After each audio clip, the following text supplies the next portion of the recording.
Right now, light from the universe's very first stars is still crossing 13,600,000,000 light-years of empty space to reach us, and the world's most advanced telescopes have no way to prepare for what it's about to show them. That light left its source before galaxies had shape, before atoms had settled into anything familiar. And when it finally arrives, some of it already has, it may prove that the first stars were never stars at all. But here's what nobody is telling you. High in Chile's Atacama desert, engineers are finishing the extremely large telescope, a machine built around a mirror 39 meters wide, the largest ever assembled for astronomy. Its entire purpose is singular: see further back in time than anyone ever has, not metaphorically, literally, because in space looking far means looking backward. The farther the light traveled, the older it is. And this telescope is built to catch light from the very edge of the observable universe, light from what scientists call population II stars. The first generation, made from nothing but raw hydrogen and helium, the only elements that existed right after the Big Bang.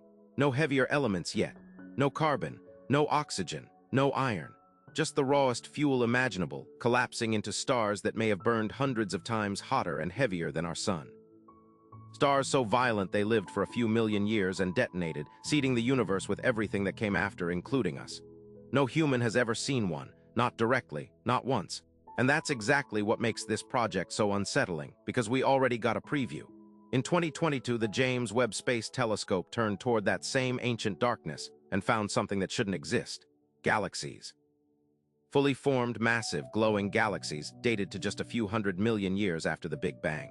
Far too early, far too big, far too organized. Astronomers gave them a name almost too casual for what they represent. Little red dots, small in the frame, enormous in implication. Under the accepted model of how the universe grew, slowly, gradually, gravity-pulling gas into stars over billions of years, these galaxies simply had no time to form. And yet there they were. Already built, already glowing, already breaking the timeline. Harvard astrophysicists tried to explain it away.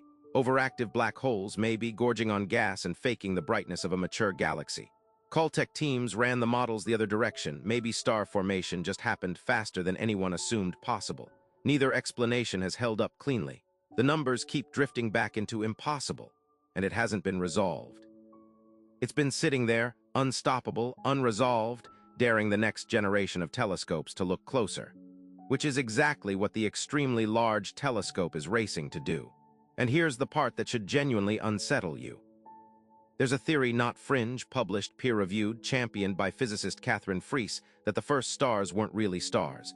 Not in the way we define the word. They may have been something else entirely. Dark stars.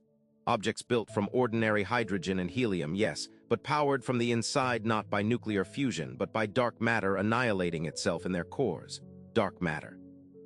The invisible substance that makes up 85% of everything in the universe, and that no instrument on Earth has ever directly detected.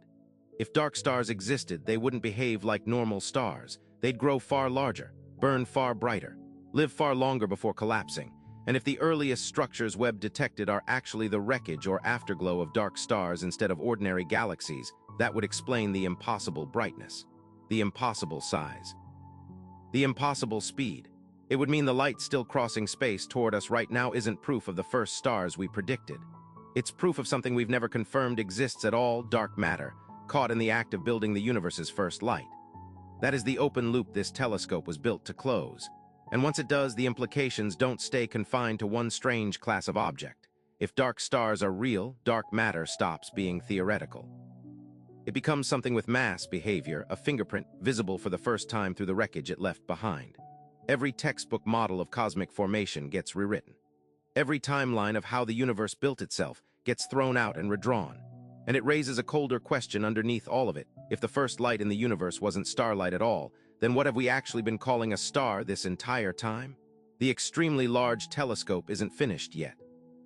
But the light it's built to capture is already almost here, has been traveling toward us since before atoms existed, indifferent to whether we're ready.